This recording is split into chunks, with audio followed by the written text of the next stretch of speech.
everybody. We're getting started with a beauty broth hot pot. All right. And I'll show you what else we have here tonight.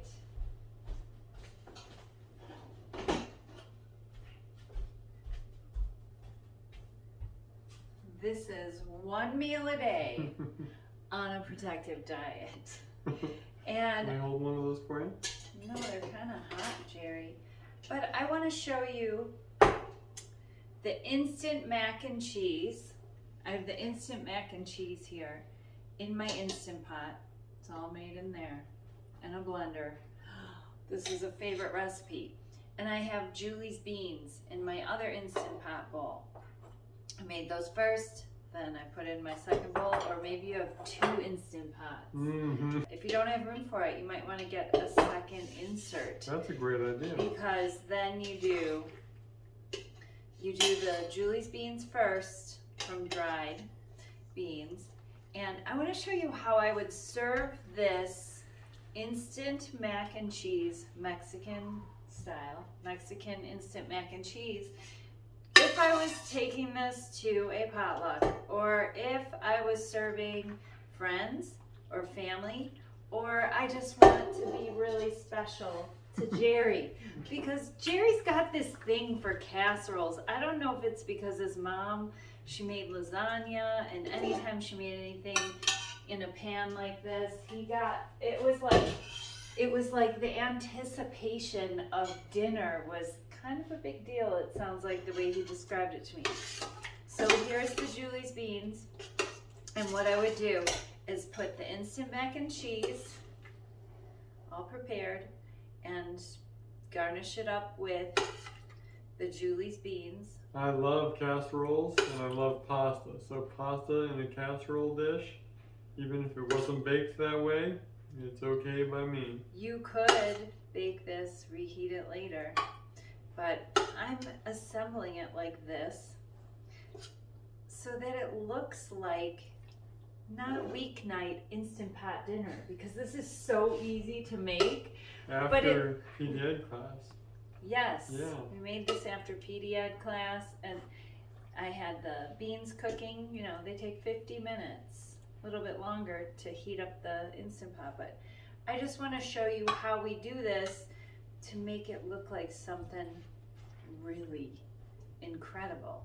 And when you day fast, you don't feel hungry. It's 9:35 and I'm okay watching her plate it up. I'm not insatiable. Right, we had a long day today. So now I'm gonna dress this up and veg it up. So I have tomatoes finally coming out of the garden, and I made the pico de gallo, and I'm topping this with the pico de gallo. Were you Now- saying it's super spicy? Oh yeah. So when we grow That's so any cute, kind of isn't it? chilies or hot peppers here in the desert, they get really hot. They produce more capsaicin because no matter what their variety, because they're stressed out from all the sun, all the heat. So these chilies that are in here, they were serranos. They're not just hot. They actually cause like an aching feeling in your gums and in your mouth. It's kind of crazy. Mm-hmm. I've never experienced anything like it, and I never liked spicy food growing up, but I became a champion of spicy food eating after meeting Jerry. And She had to keep up. It was great. and I had girlfriends that, oh my gosh, they taught me all of their families' Mexican recipes, and I had to learn to eat along with them. So then I'm gonna put this table side because I think that's gonna be really spicy. And then you could continue to dress this up. If you didn't have jalapenos in your garden, maybe you tried these organic jalapeno slices. These are the ones that I recommend if you're buying the commercial ones, because all they contain, there's no food additives, no spices, natural flavors. These are all known chemical food additives that wipe out our gut microbiome. And Oops. whenever you're buying a package like that, a packaged item, be sure to read the ingredients, even if it's something you bought for years. Read the ingredients every time just to make sure. I have an earwig here. This is part of, Jerry, could you take this outside? Yeah. This is part of having a garden. We have grapes on the table from our garden. This is part of our dessert, and peaches and tomatoes. But anyway, this is how I veg it up. So I have 1 head of iceberg lettuce here, split between the 2 of us, shredded and on our plate. And then this is how we serve it. So if you are into the pickling of vegetables and fermenting of vegetables, you might have the escabeche, which is a Mexican pickle. That would be awesome on top of there in place of the pico de gallo. If you don't have tomatoes, if it's in the winter time. I don't use tomatoes in the winter time since having a garden. No way. I won't buy those grocery store tomatoes anymore. I just use this instead, or I use my canned tomatoes, or canned tomatoes you can buy, added free of course. These are pickled jalapeno rings. I've been canning them, and I'm going to show you how to do that in PDED this year. And on top of my lettuce, I'm putting my Mexican mac and cheese. Oh my gosh. And then we're topping all of this off with our plant-based yogurt, and that replaces sour cream to cool off those hot jalapenos. There's mine, and I'm gonna let Jerry serve his. And Alright, here I come. I take my yogurt, I put it on top, and I kind of just mix it all in so that it dresses the lettuce. Usually I put this in a big bowl, but I wanted you to be able to see it. So if you would serve yourself, that would be great. And then I always put 7-day sauerkraut, or ruby rock kraut, we call it on a protective diet, on top of everything. This garnishes all of our meals. It's like the new pickle. So normally I would start off with my beauty broth hot pot. This time of year we're having like a cold, chilly week, so it's cool out. We don't have our evaporative cooler on or anything. So in this bowl I have broccoli that was frozen broccoli. I just let it defrost, and I have garden basil and green onions from the garden, and chives and cilantro that I chopped. I added that raw to the bowls, and then I have my beauty broth hot pot, and I want to talk about this for a quick minute.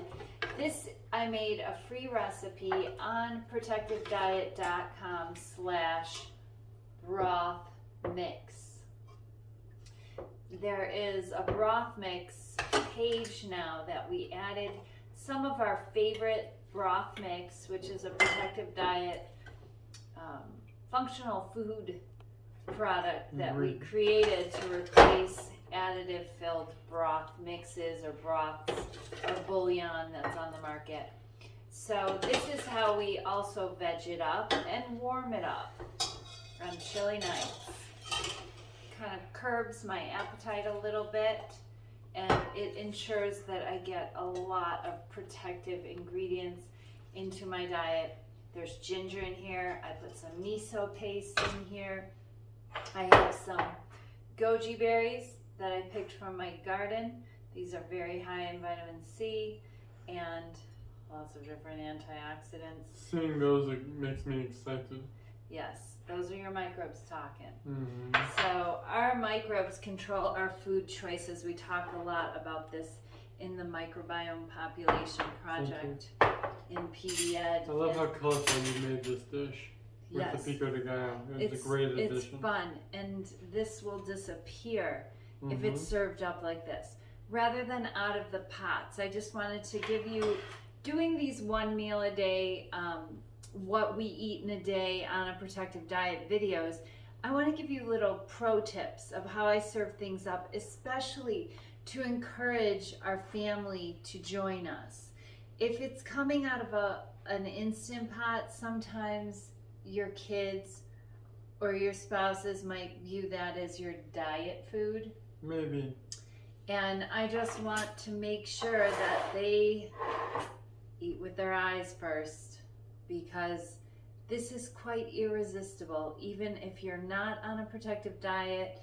And anything that comes in a casserole pan for Jerry, It's exciting. it's a home run. So that's what we're having tonight. And for dessert, Jerry picked some blackberries. Yeah. Oh my gosh. And we get a nice little bowl of these every day from our vines. And the vines are only 3 years old. And one of our neighbors gave us a cutting.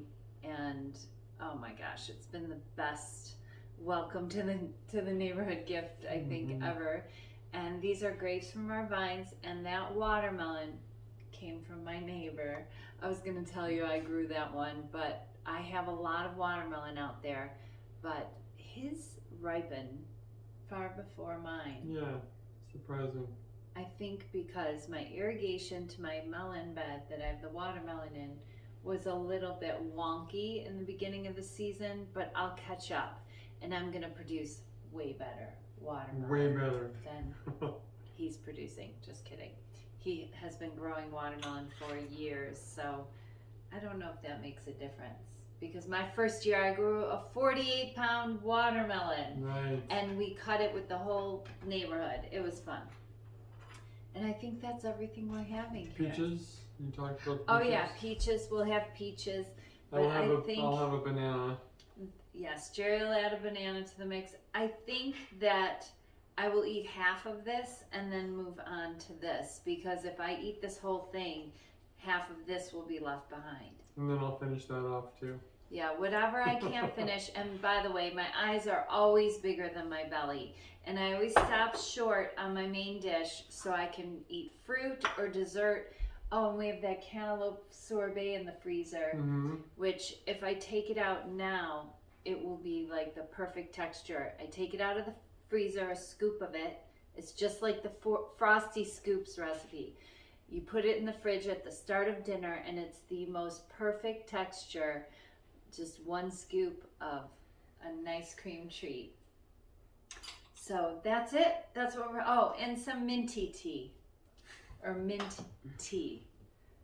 Minty Cheers. tea or minty? Mint tea. Minty. Not Minty. Say that a few times, you'll know what I'm joking around about. Anyway, it's just mint from the garden that we brewed in some hot water and chilled in the fridge. I love this. It's very protective. And these protective polyphenols, your microbes love it. Especially if you're a day faster. We're drinking a lot of herbal beverages, no sweeteners, no sugar, no creamers or anything like that in our beverages. They're calorie free, but they are polyphenol populated naturally from the herbs and spices that we're brewing. Take care, everyone. And best of health, it's time to eat.